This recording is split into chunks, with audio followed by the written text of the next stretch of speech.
Si je veux réévaluer un élément, parce que je veux prendre un nombre plus important de points par exemple sur cet élément, il faut, avec le bouton droit sur l'élément, demander évaluer. Ceci étant fait, on va pouvoir réévaluer le point, l'élément, en automatique cette fois.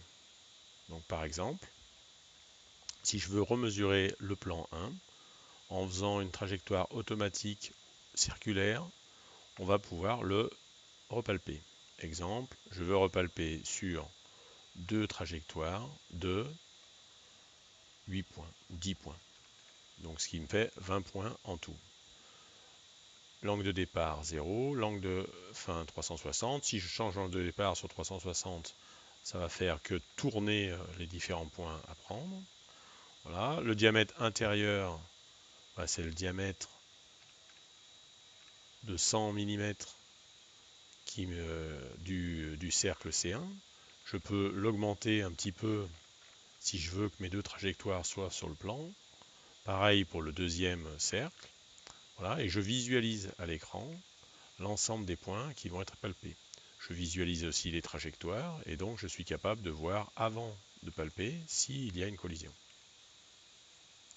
Voilà pour le palpage des deux trajectoires. Donc je écarte un petit peu les deux autres. Voilà. Ceci étant fait, je peux lancer le palpage. Donc là, je passe en manuel. Attention, potentiomètre à 0.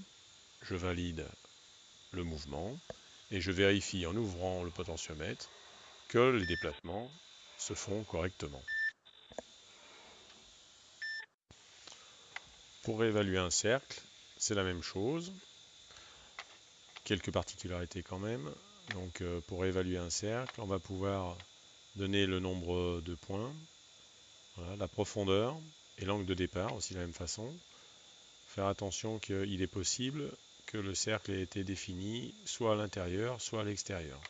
Donc si je regarde dans le définir, la trajectoire est toujours définie en automatique. Il se trouve que dans ce cas-là, l'automatique s'est trompé, il a fait un cercle à l'intérieur.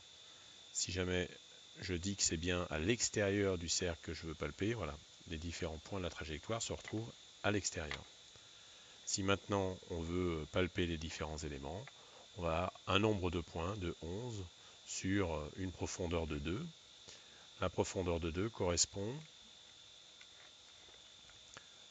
à la profondeur de palpage. Donc là, par exemple, cette profondeur de 2, elle pourrait être diminuée ou augmentée pour qu'on puisse situer des points sur la surface et qui ne rentrent pas en contact avec le plan 1.